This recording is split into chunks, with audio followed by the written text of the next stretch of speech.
Ini tahun dimana Roh Kudus mau upgrade Anda punya status, fungsinya sebagai mitranya. Tuhan ingin kita bertumbuh bersama-sama. Carilah orang yang available untuk sepakat dalam perkara benar dengan diri Anda. Tuhan akan mengirim kepadamu orang-orang yang tanpa wajah, tanpa nama untuk menguatkan Anda. Jawaban kadang-kadang muncul dari tempat tak terduga. Bangun teamwork aja dengan Roh Kudus dulu, lalu bangun tim-tim dalam kehidupan kita dan dalam takut akan Tuhan. Percayalah, breakthrough, terobosan itu akan terjadi bukan dari pedangmu. Tahun ini mari kita percepat diri. Quick to listen, cepat untuk mendengar, lambat untuk berkata-kata, cepat untuk taat, lambat. Atau bahkan kalau bisa jangan berbuat dosa.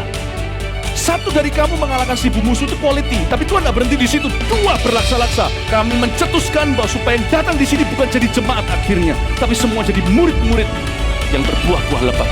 Gereja Mawar Sharon sekali mengayunkan tombaknya, berdirilah 300 gereja. Mari kita bersatu. Mari kita akselerasi. Sampai 2030 300 gereja ini benar-benar terjadi.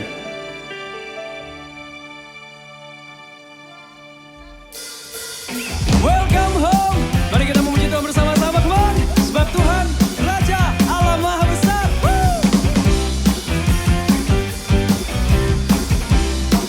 Sing out. Tuhan Raja Maha Besar.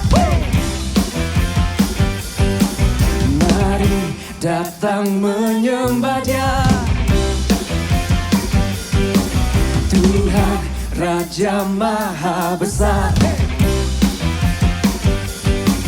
Mari datang menyembah Dia. Dia pencipta, Dia pencipta dunia ini. Dia membentuk gunung-gunung, kehadiratnya datanglah, mari bersyukur padanya. Dengan bersukah bernyanyilah, Dia batu keselamatan, puji Dia. Tuhan Raja Maha Besar.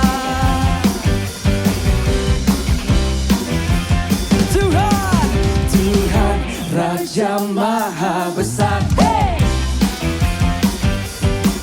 Mari datang menyembah Dia. Tuhan Raja Maha Besar. Mari datang menyembah Dia. Katakan Dia pencipta, Dia pencipta dunia ini. Dia membentuk gunung-gunung, kehadiratnya datanglah, mari bersyukur padanya. Dengan bersukah bernyanyilah, Dia batu keselamatan, puji Dia. Tuhan Raja Maha Besar. Katakan Dia pencipta, Dia pencipta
biasa, perkasa, mulia, Yesus nama di atas segala nama.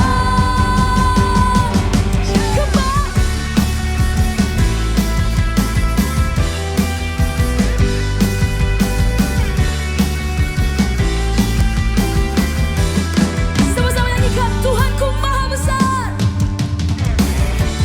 Tuhanku maha besar, Tuhanku maha kuasa, Raja segala raja. Dia takkan tergoyahkan, Dia takkan terkalahkan, Dia hidup dan berkuasa. Serukan namanya, Yesus Tuhan Raja, segala kuasa tunduk dalam namanya. Dia luar biasa, perkasa, mulia, Yesus nama di atas segala nama.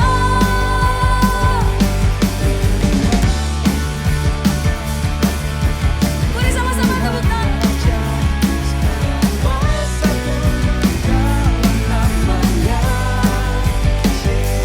Dia luar biasa, perkasa, mulia, Yesus nama di atas segala nama.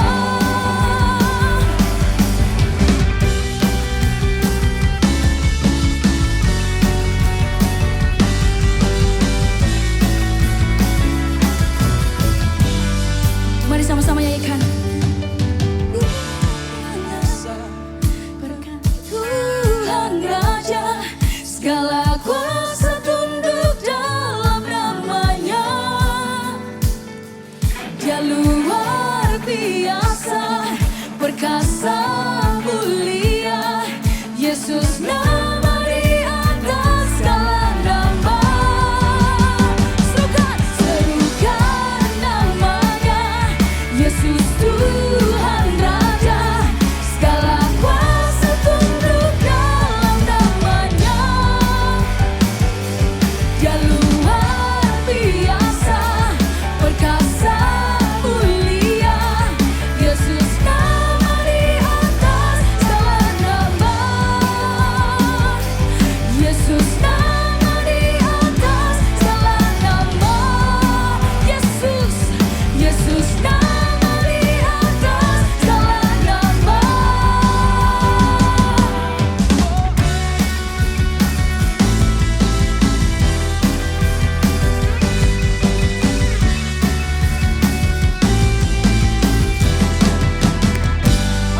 Haleluya.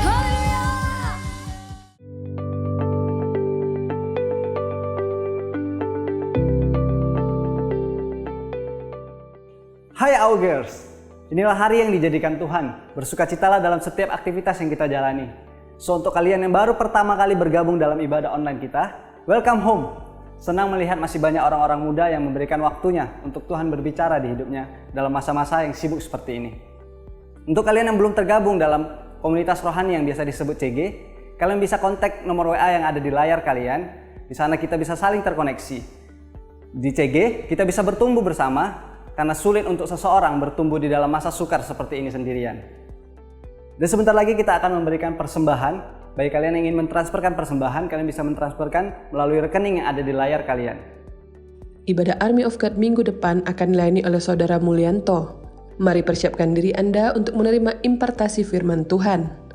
Ibadah AOG ini dapat Anda akses pada hari Sabtu pukul 17.30 melalui website gms.church/streaming/Sumatera atau melalui channel YouTube GMS Sumatera.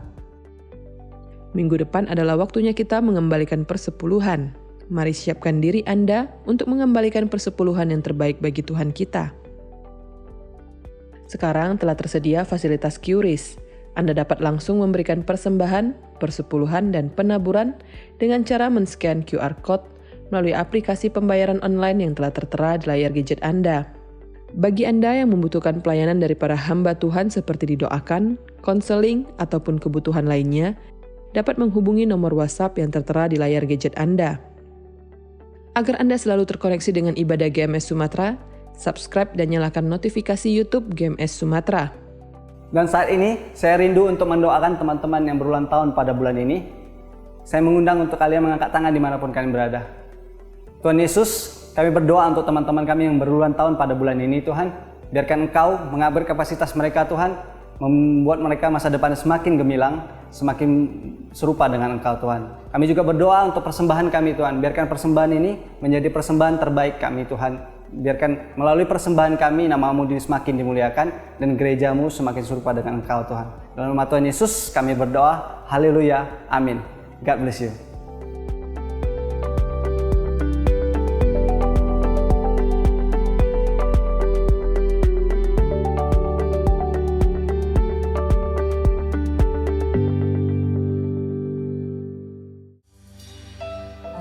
Thank you Jesus. Engkau gembala kami yang baik Tuhan. Engkau Yesus Tuhan, gembala kami selalu menyertai kami Tuhan. Kami mau menaruh pengharapan kami hanya kepadamu. Sebab kami percaya Engkau Allah yang selalu menyertai kami dan kami takkan kekurangan Engkau. Thank you Jesus.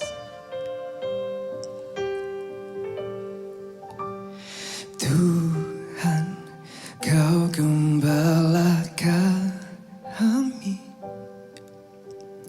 pimpin kami domba-Mu. Berilah kami menikmati nikmat pengorbanan-Mu, Tuhan Yesus. Tuhan Yesus, Juru Selamat, kami ini milik-Mu. Tuhan Yesus, Juru Selamat, kami ini milik-Mu. Kami percaya ini Tuhan. Engkau Tuhan gembala kami. Tuhan, Kau gembala kami, pimpin kami domba-Mu. Berilah kami menikmati nikmat pengorbanan-Mu, Tuhan Yesus. Tuhan Yesus, Juru Selamat, kami ini milik-Mu. Tuhan Yesus, Juru Selamat, kami ini milik-Mu. Tuhan Yesus, Tuhan Yesus, Juru Selamat.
Mari semuanya taruh tanganmu di dada. Kalahkan Tuhan Yesus. Tuhan Yesus, Juru Selamat. Kami ini milik-Mu. Yes, Tuhan. Tuhan Yesus, Juru Selamat. Kami ini milik-Mu. Katakan dengan segenap hati, Tuhan Yesus. Tuhan Yesus, Juru Selamat. Kami ini milik-Mu. Tuhan Yesus, Juru Selamat. Kami ini milik-Mu. Thank you, Jesus. Engkau terindah, termegah, termulia, termanis. Mari kita bersekutu bersama Dia. Bila hadirat Tuhan menenggelamkan setiap kita, menghanyutkanku, mau aku dekat padamu. Engkau terindah Tuhan, Engkau terindah, termegah, termulia, Kau termanis. Oh Yesusku, hadiratmu menghanyutkanku, bawaku dekat padamu. Engkau terindah, Engkau terindah dan termegah, termulia, Kau termanis. Oh Yesusku, hadiratmu menghanyutkanku, bawaku dekat padamu. Engkau terindah, Engkau terindah, termegah, termulia, Kau termanis. Oh Yesusku, hadiratmu menghanyutkanku, bawaku dekat padamu. Engkau terindah, Engkau terindah, termegah, termulia, termanis. Oh Yesusku, hadiratmu menghanyutkanku, bawaku dekat padamu. Biar Engkau menjadi yang terindah ya Tuhan. Dan biarlah mulut dan hati kami dijumpai sama ya Tuhan. Bahwa kami benar-benar mengagumi keindahan-Mu. Tuhan, berbicaralah. Kami terbuka untuk suara-Mu. Biarlah Engkau disukakan dengan hati kami, dengan hidup kami. Ini kami ya Tuhan, hamba-Mu, berbicaralah. Kami mendengarkan ya Tuhan. Kami siap untuk mendengarkan firman-Mu. Kami siap untuk mendengarkan tuntunan-Mu. Kami siap untuk mendengarkan koreksi-Mu, teguran-Mu ya Tuhan. Karena kami percaya apa yang Kau katakan selalu baik buat roh kami ya Tuhan. Sekalipun terkadang atau bahkan seringkali itu melukai daging kami. Tapi itu bagus ya Tuhan. Biar kami jadi orang muda yang dipimpin oleh roh dan bukan oleh daging kami. Kami siap untuk mendengar firman-Mu, semua siap untuk mendengar firman Tuhan. Mari katakan amin. Shalom, Army of God. Hari ini saya akan berkhotbah, judul khotbah saya adalah A Big Heart. Sebuah hati yang besar. Karena kenapa kok kita itu perlu punya hati yang besar. Tapi sebelum saya sampaikan itu kita perlu tahu dulu apa sih big heart itu. Merriam-Webster berkata bahwa big heart itu sebuah hati yang kind and generous. Dia hatinya baik dan murah hati. Selalu lembut, selalu mau untuk diajar. Kalau dalam bahasa Indonesianya seringkali diistilahkan adalah sebagai besar hati. Tetapi sesungguhnya menurut Kamus Besar Bahasa Indonesia, besar hati itu artinya bukanlah seperti yang dimaksud dengan big heart. Besar hati itu artinya sombong. Artinya gembira, bahagia, pongah begitu. Tetapi yang dimaksud dalam big heart ini adalah sebuah sikap hati yang baik.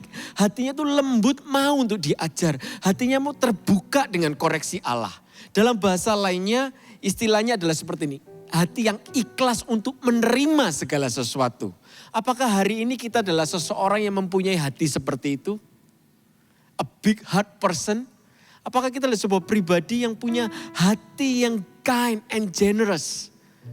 Ketika kita disalah mengerti, ketika kita mengalami sebuah konflik, apakah kita bahasa Indonesia lebih mudah berkata seperti ini, ya sudahlah. Atau kita lebih memperjuangkan hak kita. Ada ruang di hati kita yang kita sendiri pun tidak mengerti seberapa besar dan bagaimana dalamnya hati kita. Ketika seseorang ditanya, apakah Anda seseorang yang mempunyai hati yang besar? Banyak orang berkata, ya, I'm a big heart person. Tapi sungguhkah kita adalah orang yang seperti itu? Ada ruang besar dalam hati kita, ada 3. Yang pertama adalah di mana Tuhan kita dan semua orang tahu hati kita.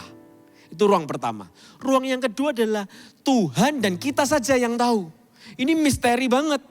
Di mana seringkali kita ngalami, kita itu niatnya berbuat baik, disalahartikan sama orang. Akhirnya kita berkata, ya sudahlah, yang penting hatiku tulus. Dianggap cari muka lah, dianggap ini itulah. Atau bahkan sebaliknya, kita itu berniatnya jahat, malah dibilang ini, thank you ya kamu baik buat aku. Padahal kita berbuat baik karena ada maunya. Itu hanya Tuhan dan kita yang tahu, orang lain gak tahu. Bahkan orang tua kita yang lahirin kita pun gak tahu hati kita. Tapi ada ruang yang ketiga, yaitu hanya Tuhan yang tahu. Ini adalah ruang yang paling besar. Kita itu gak tahu apa-apa dengan ruang tersebut, hanya Tuhan yang tahu. Pernah gak kita itu satu kali berbuat sesuatu yang begitu mengecewakan, akhirnya kita tuh menyesal dan kita berkata, kenapa ya aku berbuat itu? Aduh. Atau mungkin kalau kita di dalam hadirat Allah, kita itu kerasa aku ini orangnya rendah hati. Aku ini orangnya mau untuk diajar. Tapi sampai satu waktu tiba-tiba kita itu bisa berkata bahwa aku ini ternyata sombong ya. Atau sebaliknya kita berkata aku ini haus, aku ini cinta sama Tuhan. Tapi ketika kita di dalam hadirat Allah, tiba-tiba kita bisa kerasa bahwa sesungguhnya aku tuh tidak terlalu cinta loh sama Tuhan. Kita jadi muncul sebuah perasaan, kenapa aku kok gak kenal diriku sendiri ya? Itu karena ada sebuah ruangan yang cukup besar di hati kita, hanya Tuhan yang tahu. Makanya pemazmur berkata, di Mazmur pasal 139 ayat 23 sampai ke 24. Ayat 23 berkata seperti ini. Selidikilah aku ya Allah dan kenalah hatiku. Ujilah aku dan kenalah pikiran-pikiranku. Saya ulangi sekali lagi. Mazmur pasal 139 ayat yang ke-23 sampai 24. Selidikilah aku ya Allah dan kenalah hatiku. Ujilah aku dan kenalah pikiran-pikiranku. Kenapa pemazmur berkata seperti itu? Karena ada satu kebenaran ini yang sering kali kita ini lupa. Sesungguhnya hanya Tuhan yang tahu hati kita. Memang betul kita ini pemilik hati ya. Tetapi kalau mau kita jujur dengan hati kita, kita itu tidak kenal hati kita. Buktinya apa? Banyak orang tuh yang dulunya berkata, aku cinta, aku rela mati untukmu. Tiba-tiba yang dulunya cinta mati, sekarang mati-matian gak cinta. Kok bisa? Karena hati manusia itu tidak ada ketetapan. Alkitab berkata hati itu licik. Di Yeremia pasal 17 ayat 9 sampai 10 berkata seperti ini. Betapa liciknya hati. Lebih licik daripada segala sesuatu. Hatinya sudah membatu, siapakah yang dapat mengetahuinya? Ayat yang ke-10. Aku Tuhan yang menyelidiki hati, yang menguji batin untuk memberi balasan kepada setiap orang setimpal dengan tingkah langkahnya, setimpal dengan hasil perbuatannya. Ada satu bagian dalam tubuh kita yang susah sekali dikasih ketetapan. Kenapa Tuhan kasih hukum Taurat ada 10 hukum kasih bukan? Kalau Anda ikut saat teduh bersama Pastor Philip, beberapa waktu yang lalu sempat dibahas. Itu tujuannya untuk apa sih? Bukan sebagai hukum buat tubuh kita, tapi itu hukum buat hati kita. Supaya hati kita tuh punya ketetapan untuk mengasihi Tuhan. Masalahnya hati manusia itu tidak bisa disegel gitu aja. Susah hatinya itu dikasih ketetapan. Makanya satu kali Alkitab berkata seperti, aku memberikanmu hati yang baru. Bukan sebuah law, bukan sebuah peraturan, tapi sebuah kasih karunia anugerah.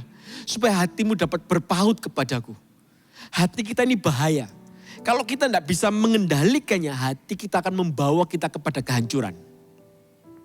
Makanya pemazmur ini orang yang jujur banget, dia berkata, selidiki aku ya Tuhan.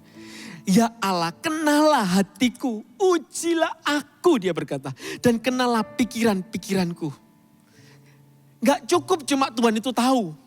Kita perlu tahu bukan? Kan kita gak bisa ngomong, yang penting Tuhan tahu. Halo, hari ini apakah kita tahu hati kita seperti apa? Untuk kita tahu hati kita seperti apa, ketika pemazmur berkata, selidikilah aku. Kenalah hatiku, dia berkata berikutnya, jangan berhenti di sana. Ujilah aku, kata-kata ujilah itu gak enak. Ujilah itu artinya adalah cobalah aku. Dibutuhkan ujian untuk kita itu bisa tahu kualitas hati kita seperti apa. Seseorang tidak bisa berkata, aku ini orang yang setia. Aku ini orang yang baik hati. Tunggu sampai kesetiaanmu teruji. Seperti janji suami istri, ketika dia menikah, janji nikahnya dia berkata, aku bersedia menerimamu seumur hidupku, dia berkata seperti itu. Tunggu, kalau Anda belum diberkati, jangan pernah ngomong, aku ini pasangan yang setia. Tunggu, Anda belum pernah lihat ketika tubuh pasangan Anda berubah 180 derajat. Bisakah Anda tetap setia? Bisa berkata, aku akan terus mencintaimu, akan jadi pacarmu yang pertama dan terakhirnya. Banyak orang begitu kan, ketika pacaran semua puisinya dikeluarkan. Yang dulu pelajaran bahasa Indonesianya nilainya 6 bikin puisi, tiba-tiba dia bisa puisi plus pantun lagi. Jago bukan? Tapi itu semua butuh ujian untuk membuktikan betulkah kualitas hatinya seperti itu. Semua tokoh di dalam Alkitab selalu melewati yang namanya ujian. Musa contohnya, Musa itu punya hati yang besar. Saya senang banget kisahnya Musa ini. Ada beberapa kisah yang begitu relevan, yang begitu relate sama saya. Ketika dia itu dibentuk sama, dia itu bukan orang yang sempurna loh. Musa itu memang betul di Alkitab dikatakan dia itu seperti sahabatku. Dia itu hatinya lembut, hatinya besar. Tuhan itu senang berbicara, bertatap muka dengan Musa. Tetapi Musa itu pernah gagal dan bahkan dia sering gagal. Semua tokoh Alkitab tidak ada yang hidupnya 100% berhasil kecuali Yesus. Ini sebuah kesempatan buat kita untuk kita tetap bisa dipakai Allah. Tuhan itu tidak tunggu orang itu sempurna 100%. Dalam kelemahan kita pun Tuhan mau pakai kita asal kita punya hati yang berkenan di hadapannya. Salah satu ujian yang dipunyai Musa sehingga Musa bisa dikatakan dia itu a big heart person. Pribadi yang punya hati yang besar. Itu ketika satu kali, bayangin ya, dia itu sudah meletakkan semua kenyamanannya, dia keluar dari zona nyamannya dia pimpin bangsa Israel untuk keluar dari Mesir, dia jadi presidennya begitu, dia jadi rajanya begitu, semua orang menghormatinya. Ketika dia mau meninggal, yang dijadikan penerusnya bukanlah anaknya, tapi orang yang tidak ada hubungan darah sama dia. Coba pikirkan, hari ini saya seorang papa, kalau saya kerja mati-matian, kalau saya investasi segala sesuatu, tujuannya itu pasti buat anak saya, bukan buat tetangga saya. Tidak ada papa yang begitu bodohnya, dia meng-create sesuatu, terus dia kasihkan ke orang lain, yang cuma pembantunya, padahal dia punya anak. Loh, apakah Musa tidak cinta sama anaknya? Musa ini cinta sama anaknya. Buktinya satu kali ketika Tuhan kasih ketetapan, untuk semua orang Israel harus disunat, Musa bayangin zaman dulu itu tidak ada painkiller, teman-teman. Bapak ibu saudara sekalian kalau ada yang menyaksikan ini. Gak ada painkiller. Itu disunat tanpa obat bius. Dia ngeliat orang yang gagah perkasa, perutnya six pack, itu bicep tricepnya gede-gede, semua pucet mukanya. Gigit bibirnya, semua gemeter, pipis di celana mungkin. Satu kali dia harus sunat anaknya cowok. Dia nggak tega. Papa itu paling nggak tega ngeliat orang anaknya disakiti. Lebih baik aku yang sakit. Kalau anak saya sakit, saya ngomong lebih baik aku yang sakit, nak, jangan kamu. Itu naluri seorang orang tua itu pasti seperti itu. Musa nggak tega, akhirnya anaknya nggak disunat. Lalu Tuhan, malaikat Allah, mau bunuh Musa. Lalu istrinya itu paham, akhirnya disunatlah anaknya, kulit katanya ditempel di ibu jarinya Musa di kakinya. Dikatakan ini anak perjanjian darah. Itu loh maksudnya. Musa itu sayang sama anaknya. Tapi satu kali ketika disuruh teruskan tongkat kepemimpinan, Tuhan berkata, Yosua urapi.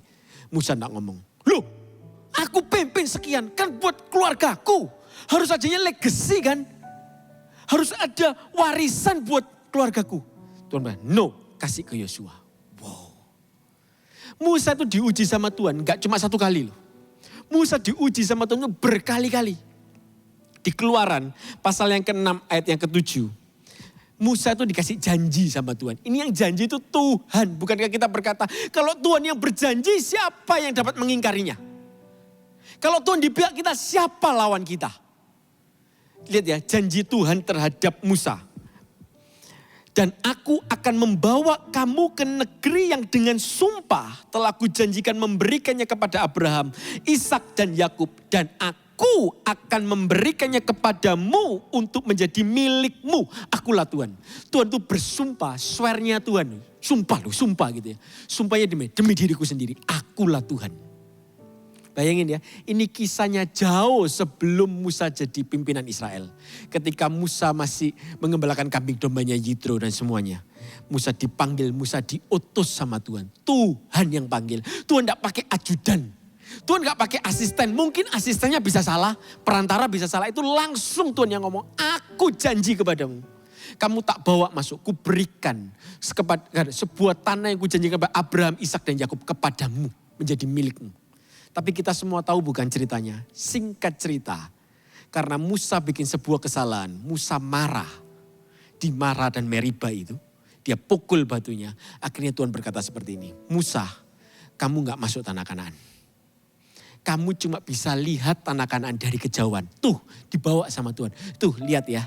Itu nanti tanah yang akan dinikmati oleh orang Israel. Kamu tapi gak masuk loh ya. Tuhan gak ngomong gini loh. Sorry loh Musa. Aku ralat ya, gara-gara kamu nakal sih makanya kamu gak masuk. Tuhan yang ngomong sorry. Tuhan cuma ngomong tiba-tiba begini. Musa kamu gak jadi masuk. Berikutnya Yosua yang masuk, kamu tunjuk Yosua untuk pimpin bangsa Israel. Musa legowo. Itu bahasa Surabaya paling pas tuh. Musa berbesar hati dan berkata, iya Tuhan. Musa gak pernah begini. Selesai Tuhan ngomong, terus dia curhat tuh sama semua orang. Termasuk sama Yosua. Gak masuk akal loh. Masa Tuhan pilih kamu, Tuhan kan janji sama aku. Tuhan gak ngomong, Musa gak gitu loh. Musa gak cerita sama istrinya, terus ngawur Tuhan itu. Dia janji-janji terus tiba-tiba dia tuh ingkari janjinya. Enggak tuh. Dia gak ngomong juga sama anaknya begini. Nak, hari ini aku akan urapi Yosua, tapi tetap favorku di kamu nak. Kamu harus jadi pemimpin, kamu cetak anak buah bayangan ya. Kamu jadi pemimpin tandingan. Dia gak ngomong gitu tuh. Yosua berkata, iya Tuhan. Yosua, Musa berkata, iya Tuhan. Musa enggak sakit hati tuh. Musa bisa legowo dan berkata, enggak apa-apa. Kalau seandainya pun sampai mati, aku enggak bisa masuk tanah Kanaan. It's okay kalau partku cuma sampai sini. Pertanyaan saya, apakah Musa masuk neraka? Enggak. Yang kubur Musa itu Tuhan loh. Aneh ya hubungannya ya. Kalau kita masih anak kecil, kita akan tuntut-tuntut. Itu salah. Yang salah siapa ya dari firman ini? Tuhan apa Musa? Musa yang salah. Loh, Tuhan janji kok. Janji itu enggak boleh diingkari. Lebih baik itu rugi daripada mengingkari janji. Saya kalau janji sama anak saya nakal. Saya enggak boleh begini. Gara-gara kamu nakal, janjinya cancel loh ya. Dulu saya begitu. parentingnya salah. Akhirnya, oh enggak boleh ya.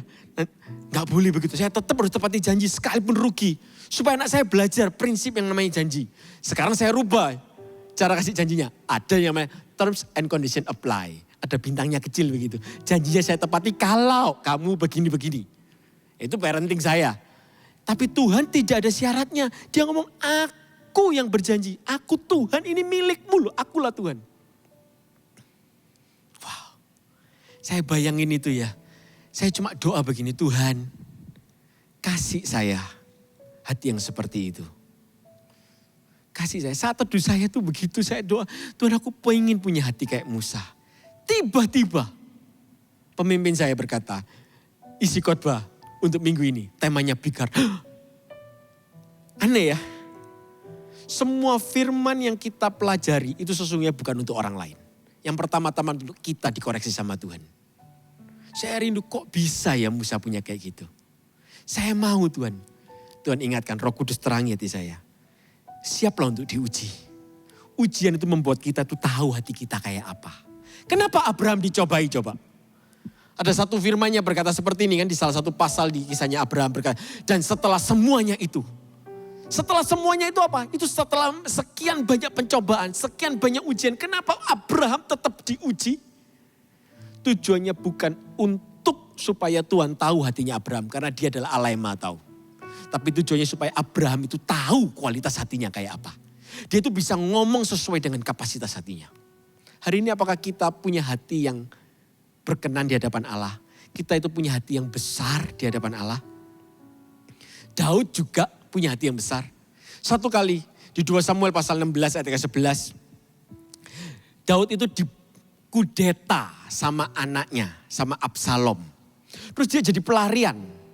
Nah musuhnya Daud itu tidak punya musuh sesungguhnya karena dia tidak pernah membenci orang. Tapi ada orang yang memposisikan dirinya untuk membencinya. Namanya Saul. Nah kisahnya ini Saul sudah meninggal tetapi Saul punya keturunan. Salah satunya Simei. Ketika Daud dikejar-kejar Absalom. Daud dikejar-kejar, Daud mau dibunuh, dikudeta, jadi pelarian. Simei ini tiba-tiba cuma seseorang diri. Yang tidak punya kekuatan apa-apa, yang tidak punya kemampuan perang, yang tidak punya strategi perang, yang tidak bisa apa-apa. Jadi cuma orang awam biasa. Tiba-tiba dia ngerasa kayak di atas angin. Karena dia berpikir bahwa ini musuhku telah dikejar oleh satu negara jadi buron. Matilah dia. Akhirnya dia apain? Daud sepanjang perjalanan itu dilempari batu sampai berdebu. Jadi batunya itu banyak banget.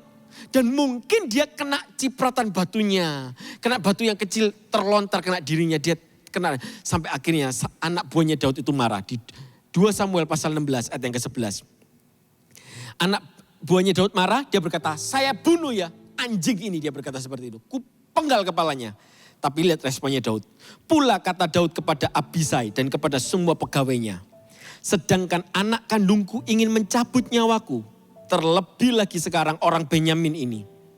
Biarkanlah dia dan biarlah ia mengutuk. Sebab Tuhan yang telah berfirman kepadanya demikian. Ayat ke-12. Mungkin Tuhan akan memperhatikan kesengsaraanku ini. Dan Tuhan membalas yang baik kepadaku. Sebagai ganti kutuk orang itu pada hari ini. Demikianlah Daud melanjutkan perjalanannya dengan orang-orangnya. Sedang Simei berjalan terus di lereng gunung bertentangan dengan dia. Dan sambil berjalan ia mengutuk, melemparinya dengan batu dan menimbulkan debu. Jangan cuma dipikir dilempari batu. Lempari batu itu masalah satunya lagi. Masalah yang lebih kejam daripada lemparan batu adalah kutukan. Kenapa? Ketika seseorang dalam keadaan yang fit, kalau dia dikata-katai, dia berkata, no aku baik-baik saja. Ini bayangin ya, Daud itu ada di salah satu titik terendahnya dia. Dia dikudeta sama anak yang dia juga cintai loh. Dia mau hukum Absalom gak? Karena Absalom bunuh anak-anaknya yang lain. Dia mau hukum tapi dia gak tega, gak sampai hati untuk mau menghukumnya. Itu tetap darah dagingnya Daud. Tapi Daud mau ditusuk dari belakang sama anaknya sendiri. Enggak cuma itu loh ya. Istri-istrinya Daud, selir-selirnya itu ditiduri sama Absalom. Dan dilihat oleh seluruh rakyat. Daud itu dalam hati dia, aku ini gagal jadi papa. Nggak gampang. Kalau ada orang ngomong gini, gak berhasil kamu didik anak. Itu Daud tuh langsung masuk itu kata-katanya ke dalam hatinya. Gagal kamu. Ketika Daud dikutuki gitu, Daud gak ngomong, iya aku gagal. Dia gak ngomong gitu. Dia cuma, kurang ajar kamu. Dia gak ngomong gitu. Dia cuma, biarin aja deh. Ya wes lah. Mungkin Tuhan akan membalas yang baik buat aku. Ganti kutuk dari orang tersebut. Hatinya tuh bisa kayak gitu loh. Mau gak kita punya hati yang seperti itu? Semua itu cuma bisa dilalui lewat yang namanya ujian. Gak bisa enggak. Ujian itu sifatnya ya dan amin. Tak ada seorang pun yang tak pernah diuji sama Tuhan. Tidak ada. Tidak ada. Yesus di Taman Getsemani pun dia berkata, kalau bisa cawan ini lalu daripadaku. Tapi biarlah kehendakmu yang jadi. Yesus berhasil di dalam ujiannya. Semua orang punya ujiannya masing-masing. Jangan pernah bandingkan ujian kita sama orang lain. Apakah dijumpai kita ini berhasil atau selalu remedi terus?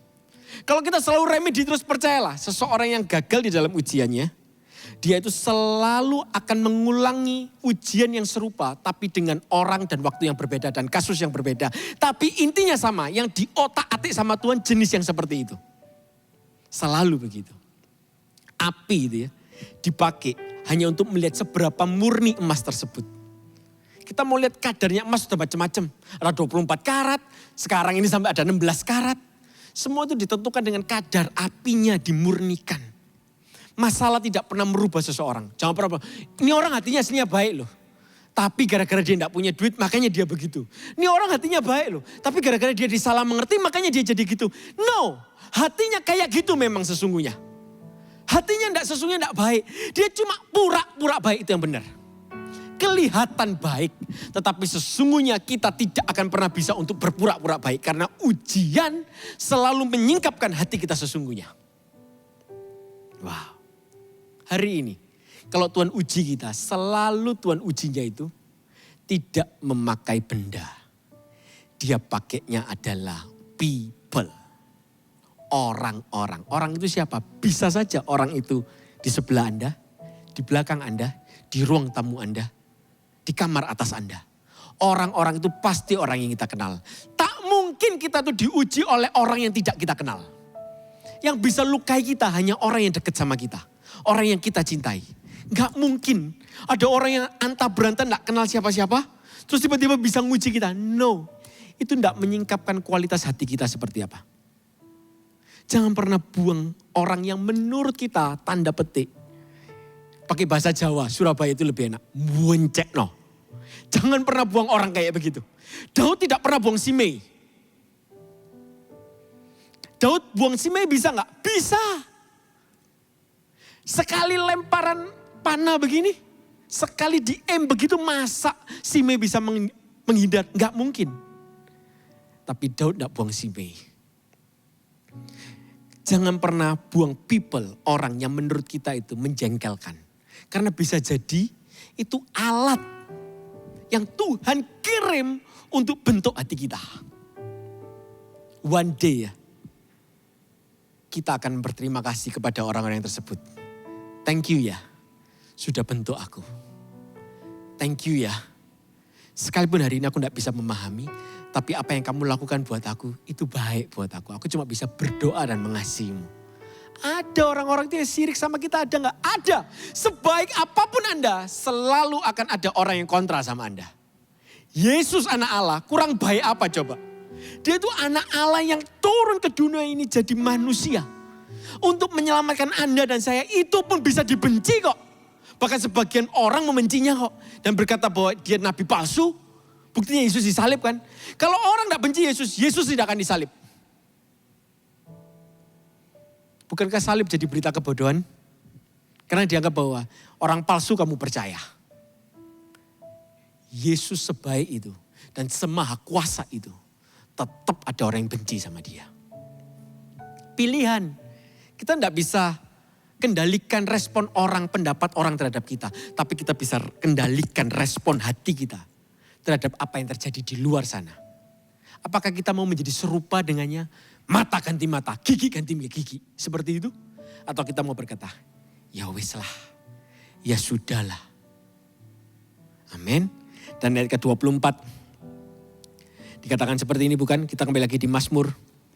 Lihatlah, apakah jalanku serong dan tuntunlah aku di jalan yang kekal. Maksudnya begini loh ayat ini. Ujungnya setiap kali ujian itu tujuannya untuk menyingkapkan, menguji kualitas hidup kita. Apakah jalan kita ini benar? Bukankah setiap produk yang dipasarkan selalu melewati sebuah fase yang namanya QC, Quality Control.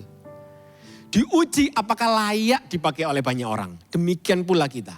Sebelum kita ditaruh sama Tuhan di platform kita, untuk dipamerkan ke dunia ini, selalu Tuhan itu mempersiapkan diri kita. Lihat ya, satu kali Tuhan itu ngomong waktu di kisahnya Ayub.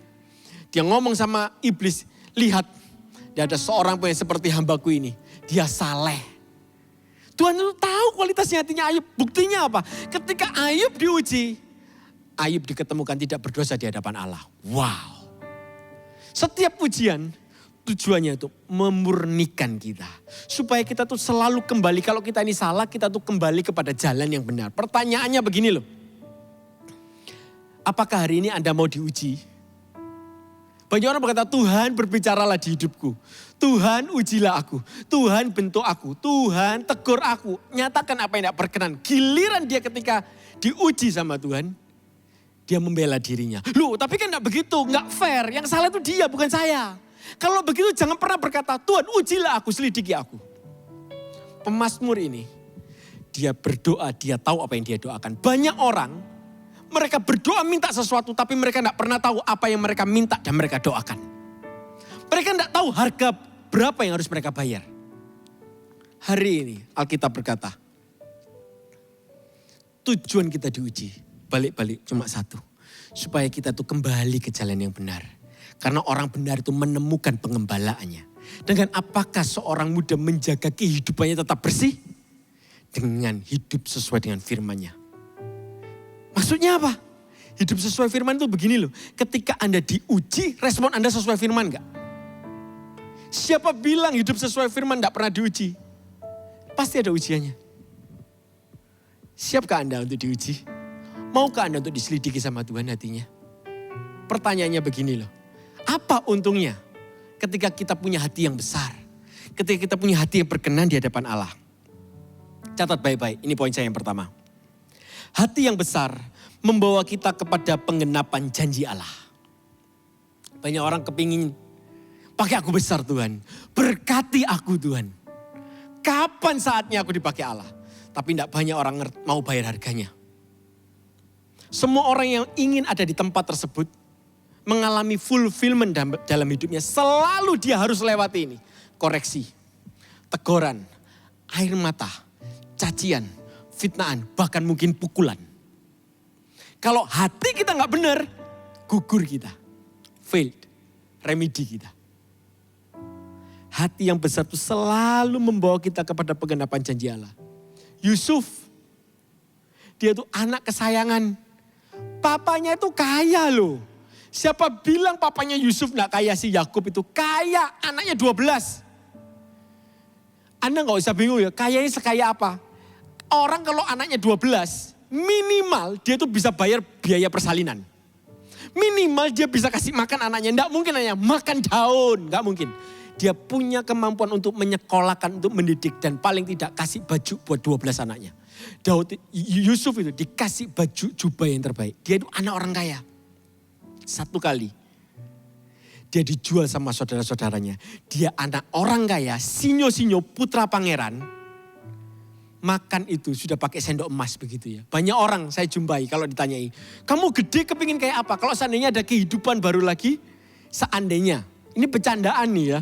Tapi bercandanya keluar dari hati. Kamu kepingin jadi kayak siapa? Dia berkata seperti ini. Pingin kayak Rafathar katanya begitu. Tahu Rafathar? Anaknya Raffi Ahmad, Sultan Andara. Enak, semua dituruti. Semua bisa dapat. Orang berkata seperti itu. Yusuf ini juga sultan. Anak sultan. Dia dijual sama koko-kokonya. Ditelanjangi, jubahnya dibuang. Dikasih pakaian pembantu. Disuruh kerja jadi pembantu. Gak cuma jadi pembantu, dimasukin penjara juga. Jadi narapidana. Kalau hatinya nggak besar, dia bisa bunuh diri itu tahu. Gak terima aku dengan kehidupan ini. Dunia ini kejam, dia berkata seperti itu. Enggak tuh. Dia bisa legowo, dia berkata, ya sudahlah.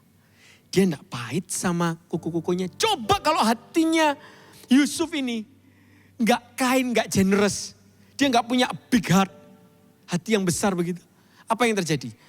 Sebelum dia jadi Safnat dan Peneha, orang kedua daripada Firaun, dia pasti sudah sakit kanker. Kenapa? Kepahitan. Dia pasti sudah komplikasi sakitnya. Saya enggak bilang kanker gara-gara kepahitan. Enggak. Salah satu bentuk daripada seorang kepahitan, pasti dia sakit. Dia bisa sakit macam-macam. Bisa diabetes, bisa jantung, bisa apa-apa. Tapi bukan gara-gara faktor makanan. Tapi karena dia pahit, dia dendam sama saudara-saudaranya. Dia diketemukan sehat bugar tuh. Dan dia tetap bisa jalan di dalam jalannya Allah. Sekalipun berliku-liku, tapi dia mencapainya tanpa berdarah-darah. Karena bukan dengan kuat gagahku, tapi dengan rohmu. Wow. Hati yang besar membawa kita kepada pengenapan janji Allah. Yang kedua, hati yang besar menjauhkan kita daripada kehancuran yang prematur. Hari ini ada yang namanya kelahiran prematur di dalam dunia medis. Harusnya 9 bulan 10 hari, dia lahir 7 bulan. Dia lahir 6 bulan. Bisa survive nggak? Bisa. Tapi ada juga yang namanya kehancuran prematur. Loh kenapa? Kok bisa seseorang tidak punya hati yang besar, bisa hancurnya prematur? Saul contohnya. Saul itu ya, kan sudah diperingatin sama Samuel. Bahwa Tuhan akan mengoyakkan engkau daripada tahtamu, daripada kerajaanmu. Dikasih ke orang lain. Saul kenapa mau bunuh Daud? Karena dia tahu Daud ini yang akan gantiin dia. Coba seandainya saja if gitu ya. If Saul hatinya itu besar. Dia berkata, Daud ya yang dipilih Tuhan. Ya sudah deh. Dia adakan voting begitu, pemilihan coblos raja. Semua orang pilih Daud, oke, Daud naik. Saul gak akan mati. Dan Yonatan gak akan mati. Tahu ini bahwa dosa seseorang tidak pernah berdampak buat dirinya pribadi. Dia akan tarik orang lain untuk jatuh bersama dengannya. Seseorang yang hatinya gak besar. Dia gak cuma hancur buat dirinya sendiri. Dia akan tarik orang lain untuk mati. Yonatan itu baik loh. Yonatan itu sayang sama Daud. Tapi gara-gara Yonatan belain Saul, Yonatan ikut mati. Yang kedua, ada banyak contoh di Alkitab tentang orang-orang yang tidak punya hati besar ngalami kehancuran yang prematur. Maksudnya kehancuran prematur itu begini loh. Dia tidak perlu mati saat itu seharusnya. Dia tidak perlu hancur karirnya saat itu. Seandainya dia punya hati yang besar. Dia bisa mungkin gak jadi orang yang dipakai Tuhan luar biasa. Tapi paling gak dia bisa tutup mata dengan tenang. Haman, kisahnya Esther. Haman ini kesayangan raja. Tapi dia tuh mau dijadiin orang nomor 2-nya raja, sudah dikasih meterai, sudah dikasih jubah, dikasih bagalnya, dikasih kudanya, semua jalan, semua hormat sama Haman. Tapi hanya gara-gara ada satu orang yang mungkin lagi asam urat kakinya, namanya Mordekai. Dia tidak bisa berlutut, dia cuma berdiri gini aja. Semua orang hormati Haman, Mordekai enggak, diem aja. Cuma gara-gara satu orang ini ya, Haman yang seharusnya jadi orang kedua di negara tersebut. Haman akhirnya mati. Disulak di tiang yang dia buat untuk Mordekai. Cuma gara-gara satu orang. Padahal semua orang tuh hormat sama Haman. Cuma satu orang ini aja loh. Dia tuh kalau lihat Mordekai, ini orang siapa sih? Dia tuh gak kenal Mordekai loh sebelumnya. Haman tuh gak kenal Mordekai. Haman cuma ini orang siapa sih, orang awam, orang biasa, rakyat jelata. Fakir miskin gak mau hormat sama aku. Panas. Dia berencana bunuh semua orang Yahudi. Yang ada di seluruh negeri jajahan tersebut. Negara bagian tersebut. Sampai akhirnya Tuhan balik. Akhirnya Haman yang mati. Haman mati, gak cuma Haman yang mati. Padahal yang sakit hati sama Mordekai itu Haman loh ya. Yang mati gak cuma Haman, yang mati seluruh anak-anaknya, 10 orang mati semua. Wow. Anaknya tuh memang sakit hati sama Mordekai? Enggak. Tapi mungkin anaknya komporin Haman. Haman pulang habis konvoi begitu, moge begitu. Naik kuda begitu ya. Terus dia cerita di rumah lagi makan. Itu ada satu orang gak kenal papa itu siapa. Gak mau hormat sama papa. Sopan orang itu, sakit hati. Iya pak, papa ini kan tangan kanan raja. Bunuh aja semuanya, jangan cuma bunuh Mordekai pak. Bunuh seluruh bangsanya pak. Bisa saja begitu. Matilah, hancur prematur. Seandainya tuh Haman, ya sudahlah enggak apa-apa. Mungkin dia asam urat kakinya gak bisa berlutut. It's okay. Saya kasih tahu ya. Takkan ada kisah Mordekai jadi orang kedua di negara tersebut. Saya yakin 100%. Hanya gara-gara seseorang ketika mengalami ujian dalam hidupnya, dia enggak taat, dia enggak jaga hatinya. Akhirnya ada orang lain yang dipakai gantiin dia karena dia taat dan mau dibentuk. Tuhan di dalam kerajaan Allah tidak ada yang namanya favoritism. Enggak ada. Enggak ada orang favorit, oh ini anak kesayangan, semua dikasih ke dia. Enggak. Kalau hari ini Tuhan tidak berperkara apa-apa di hidup kita. Coba cek gimana hati Anda. Apakah Anda punya hati yang seperti itu? Kalau seseorang mau dipakai besar, dia tidak punya fondasinya. Hati itu fondasi. Kalau dia tidak punya fondasinya, dipakai sebentar aja hancur. Lihat tuh Haman tuh. Kalau seandainya Haman punya hati yang besar, dia bisa jadi orang kedua. Berapa kali pemerintahan ganti periode, dia tetap orang keduanya. Kayak Daniel, Sadrak, Mesak, Abednego. Itu orang besar hati semuanya. Rajanya ganti, dia nggak ganti di parlemennya. Sekarang ini presiden ganti, semua kabinet ganti, reshuffle. Ini orang enggak. Presidennya ganti, rajanya ganti, dia tetap ada di parlemen itu. Dan tetap dituakan. Kenapa? Hatinya gede. Sebesar apa hati Anda hari ini? Yang terakhir, ini poin saya yang terakhir. Hati yang besar itu menyenangkan Allah. Hati yang besar itu menyenangkan. Tuhan itu seneng banget. Sama kalau cowok ngelihat ceweknya make up begitu ya. Seneng banget. Lipstick itu tiba-tiba bisa berwarna. Kamu gak jadi lebih cantik ya. Make up natural maksudnya. Tipis-tipis begitu. Gak harus make up yang artis begitu. Gak harus. Tapi kan berdandan. Kalau mau kencan gak ada orang kencan. Terus rambutnya cuma dikoncret pakai topi begitu. Kaos oblong celana pendek sandal jepit. Itu bukan kencan. Itu makan kaki lima. Ke pasar. Tapi kalau orang mau ngedate, itu pasti dia mau dating begitu ya. Selalu dia make up. Kenapa? Mau tampak cantik. Menyenangkan, all out totalitas. Yang cowok pakai baju terbaiknya, pakai perfume kesukaannya yang paling wangi. Tujuannya apa? Supaya pasangannya itu tidak berpaling. Terus gitu loh. Nggak mau lihat cowok lain, nggak mau lihat cewek lain. Terus lihati terus. Kenapa? Wangi. Gitu kan? Itu menyenangkan. Demikian pula hati yang besar itu menyenangkan Tuhan. 1 Samuel pasal 16 ayat ke-7 dengan ini saya selesai. Pemain musik siap-siap maju ke depan. Tetapi berfirmanlah Tuhan kepada Samuel. Janganlah pandang parasnya atau perawakannya yang tinggi. Sebab aku telah menolaknya. Bukan yang dilihat manusia, yang dilihat Allah. Stop dulu ayat itu. Bukan yang dilihat manusia, yang dilihat Allah. Yang berkenan di hati Allah belum tentu berkenan di hati manusia. Sekalipun semua orang berkata bahwa ini orang bagus. Belum tentu. Ini orang cakap. Belum tentu. Karena ini indikatornya. Manusia melihat apa yang di depan mata. Tetapi Tuhan melihat hati. Selama hari ini ya. Selama hati kita ini benar. Maka perkenanannya akan nyata atas kita. Dan tinggal tunggu waktu saja. Hari yang kita nanti-nantikan. Hari yang Anda nanti-nantikan. Hari penggenapan janji Allah di hidup Anda. Hari penggenapan pemakaian Allah di hidup Anda. Apapun itu. Akan datang ketika hatimu siap. Tuhan tidak mungkin memberikan sesuatu di hidup kita kalau hati kita nggak siap. Selalu hati kita tuh disiapkan lebih dulu. Ayat ini, ayat yang dipakai, diucapkan sama Tuhan kepada Samuel terhadap Daud. Daud jadi raja, bukan karena dia bunuh Goliat. Big no-no loh ya. Daud jadi raja, bukan karena dia kalahkan orang Filistin. Daud jadi raja karena hatinya berkenan di hadapan Allah. Anda enggak perlu tunjuk, ini loh hatiku. Enggak perlu.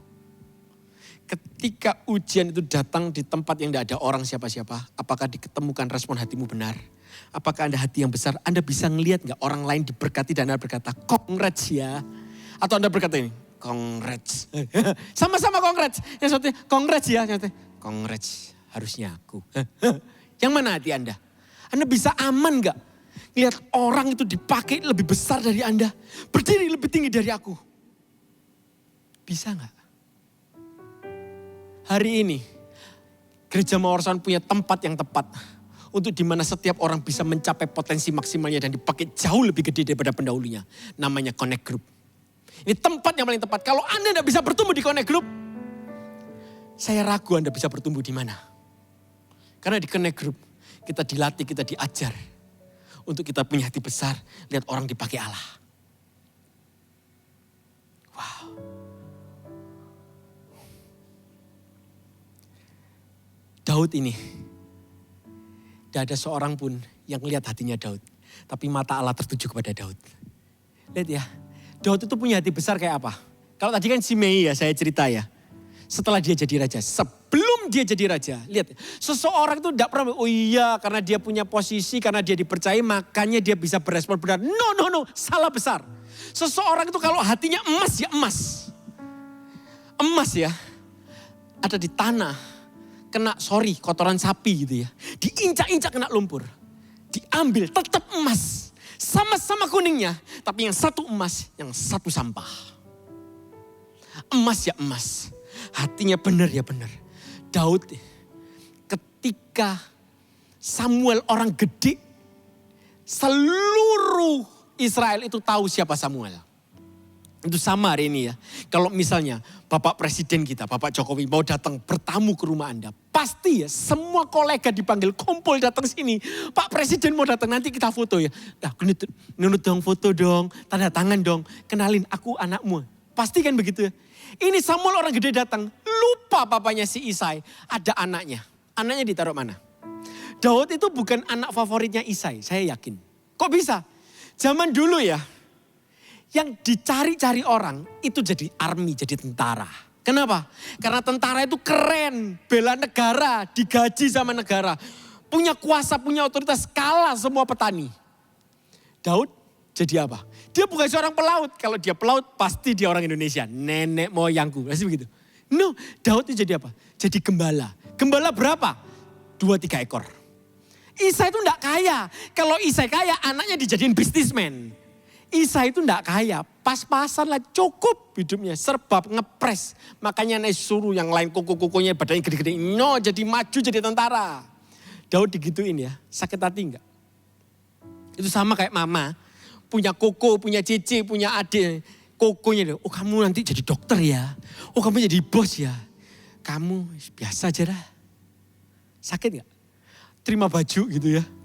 Yang satu bajunya bagus terus, yang satu dapat lungsuran. Selalu bajunya itu pinjem. Selalu punya, kapan aku punya baju? Cuma digituin aja loh, sudah sakit hati. Kebawa sampai mamanya meninggal dia masih ingat peristiwa itu. Memori berkesan di hatinya. Daud bukan jenis orang kayak begitu. Dia orang muda, 14 tahun, 17 tahun. Masih muda, koko-kokonya 20 tahunan semua. Dia cuma gembalain kambing domba 2-3 ekor papanya. Dia bunuh ketika ada singa, ada beruang, dirobek serigala, singa mulutnya dirobek sama Daud. Dia tetap berkata, Papa. Dia tidak ngomong gini loh, pulang rumah. Om, sudah saya gembalakan kambing dombanya. Dia tidak ngomong om loh, dia bilangnya Papa loh. Terbukti apa? Ketika satu kali dia dipercaya sama Saul untuk main musik jadi biduannya Saul. Seseorang ketika masuk ke kerajaan kan gak mungkin pakai sepatu biasa terus pakai bandana begitu, betul ya? Kayak interview kerjaan gitu pakai sweater begitu, jogger pants. Gak mungkin masuk kerajaan. Ya pakai atribut kerajaan dong. Mau sinyo-sinyo, tolong ya pakai jas. Tolong ya pakai dasi, kan begitu. Dia pakai baju kerajaannya, dia main di hadapan Saul. Dia pulang, dia nak ngomong ini, Papa, aku ini anak kesayangan Saul. Dia nak ngomong gitu loh. Sekalipun Saul itu mengasihi Daud saat itu. Dia tanggalkan bajunya. Dia pakai kaos yang bolong-bolong di rumahnya. Dia ngomong, Papa Isai, Bapak, Hatinya besar, men. Nggak salah, percayalah hari ini. Tuhan nggak pernah salah taruh orang di hidup kita. Dan yang kedua, Tuhan nggak pernah salah angkat orang. Tuhan nggak pernah salah. Kalau hari ini Anda nggak pantas orang itu ada di sana, kemungkinan besar hati Anda yang salah. Mungkin memang betul orang itu nggak ada di sana, harusnya Anda. Tapi karena hati Anda nggak benar, makanya orang lain diangkat. Hari ini, mari kita datang ke hadirat Allah. Biarkan Tuhan itu menguji hati kita. Diketemukan hati kita itu murni. Seperti emas yang murni. Dan kita itu berkenan di hadapan Allah. Apakah Anda mau menyenangkan Allah? Gampang. Anda tidak perlu doa puasa. Anda tidak perlu harus hafal Alkitab. Anda tidak perlu harus khotbah. Anda tidak perlu harus bisa nyanyi. Karena tidak semua orang bisa nyanyi. Tidak semua orang bisa khotbah. Kita cuma perlu satu. Punya hati yang benar. Jaga hati. Semua orang bisa jaga hatinya masing-masing, bukan? Itu tanggung jawab Anda, bukan tanggung jawab orang lain. Amin. Mari taruh kedua tanganmu. Kita masuk hadirat Allah dan kita uji kami Tuhan. Uji kami. Ujilah aku Tuhan. Cobalah aku Tuhan.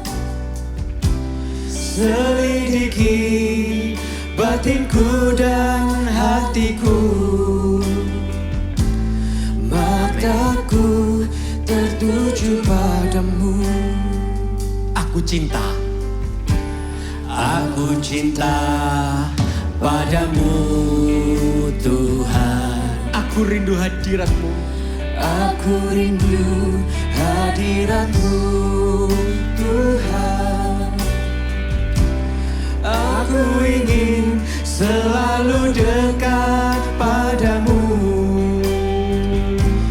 Menikmati kehadiran-Mu. Ku nyanyi. Ku nyanyi Hosana bagi Rajaku yang duduk di tahta. Aku muliakan dan ku agungkan. Kau layak Ku nyanyi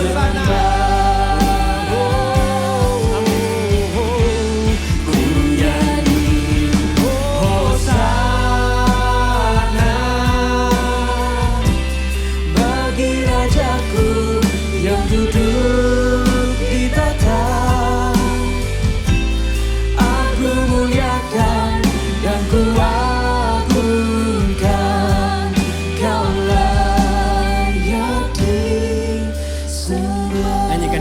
Dari awal lagu ini ngomong sebuah sikap hati. Dia berkata, uji aku Tuhan. Dia cuma ingin berkenan di hadapan Allah. Dia berkata, uji aku, selidiki. Apakah hati itu berkenan di hadapanmu? Apakah kau sudah disukakan dengan hatiku? Dan ketika dia mengalami ujian yang menyakitkan buat dagingnya. Ketika dia memilih untuk mengampuni, dia ngomong, aku lakukan ini. Hanya ingin menyenangkanmu Tuhan. Hanya ingin memuliakanmu. Uji aku Tuhan. Uji aku. Ujungnya selalu diarahkan, aku cuma mau berkenan di hadapanmu. Bentuk aku. Bentuk aku. Sampai selama-lamanya biar diketemukan hati ini jadi tempat kesukaanmu. Amin. Haleluya. Kita nyanyikan dengan segenap hati kita dari awal. Ujilah aku Tuhan. Cobalah aku Tuhan. Selidiki batinku dan hatiku. Mataku tertuju padamu.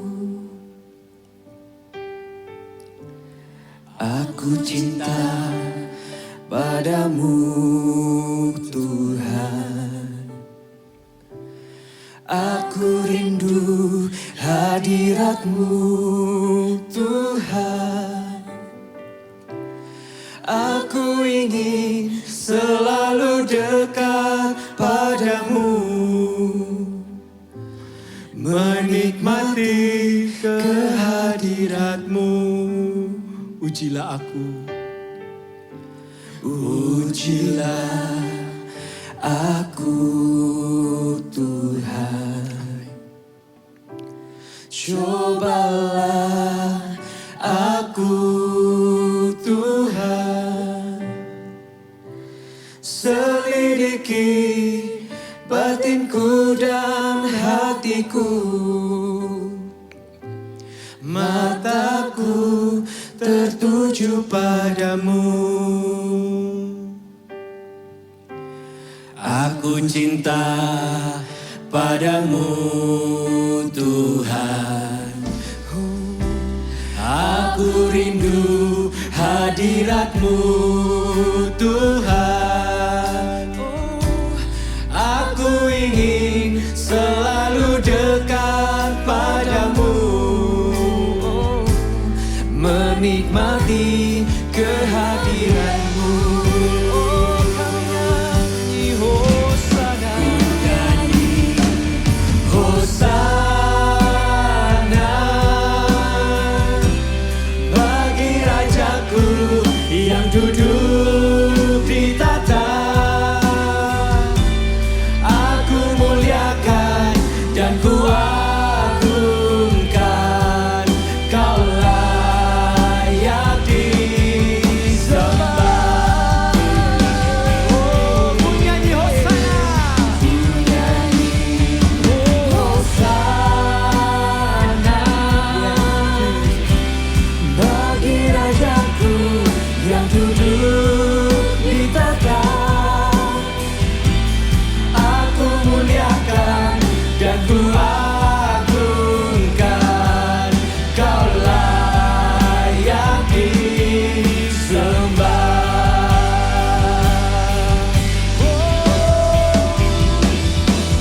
Hosana bagi Rajaku yang duduk di tata. Aku muliakan dan ku agungkan. Kau layak disembah.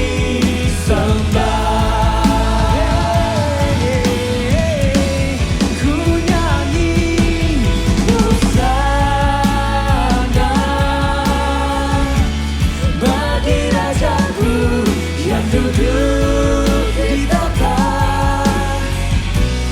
Aku muliakan dan ku agungkan. Kau layak disembah.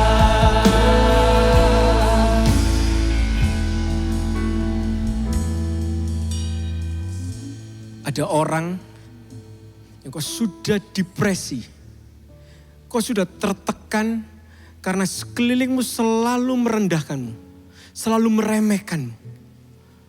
Kau berniat berubah menjadi orang yang jahat, sesungguhnya kau baik. Sesungguhnya kau ini orang baik. Kau tidak jahat. Tuhan memperhatikanmu. Firman-Nya ini membebaskanmu. Gak masalah. Orang lain mau berkata apa tentangmu. Asalkan Tuhan terkesan dengan hatimu, tetaplah. Hiduplah seturut dengan firman-Nya. Jangan menyerah, jangan give up. Dan bahkan jangan mau berniat untuk berdiri, jangan. Tuhan punya rencana yang besar untukmu. Tuhan membawamu kepada penggenapan janjinya. Bukan kepada kematian yang prematur. Aku menolak setiap kematian yang prematur di dalam nama Yesus. Aku menolak kehancuran yang prematur di dalam nama Yesus. Tuhan menyiapkan sebuah potensi yang besar yang Tuhan taruh di hidupmu. Galilah itu. Galilah itu, jangan menyerah. Sekalipun memang harus nangis, it's okay menangis. Dia tampung air matamu di kirbatnya. Tuhan mengasihimu. Dia terkesan dengan hatimu. It's okay, gagal sekali enggak apa-apa. Bangkit, coba lagi. Coba lagi. Bukankah orang benar jatuh 7 kali, dia bangkit pula 7 kali, bukan? Yesus mengasihimu. Angkatlah kedua tanganmu. Di mana engkau berada? Tuhan, matamu tertuju kepada setiap tangan yang terangkat. Kasih karunia melimpah atasmu. Dia memampukanmu untuk menanggung setiap salib yang harus engkau pikul. Dia Allah yang menyinari engkau dengan wajahnya. Dia Allah yang selalu tersenyum melihat kehidupanmu, baik engkau mau gagal ataupun tidak, dia tetap tersenyum. Karena dia Allah yang selalu mengasihimu. Dia adalah Alfa dan Omega. Dia tahu segala sesuatu. Dia tahu setiap luka di hatimu. Dia tahu. Dan dia berkata, wake up my son, wake up. Engkau mampu menanggungnya. Karena aku telah memberikan kekuatan kepadamu. Terimalah berkat ini. Kasih karunia, penyertaan Allah. Mulai sekarang sampai selama-lamanya. Semua yang diberkati Tuhan katakan amin. God bless you. Jesus loves you.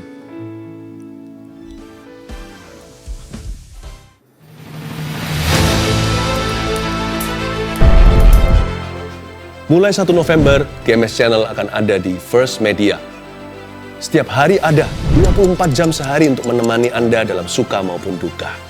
Seperti hadirat Tuhan yang tidak berkesudahan, kami akan semakin dekat dengan kehidupan Anda sekalian. Nantikanlah, jangan lewatkan ya. God bless your life.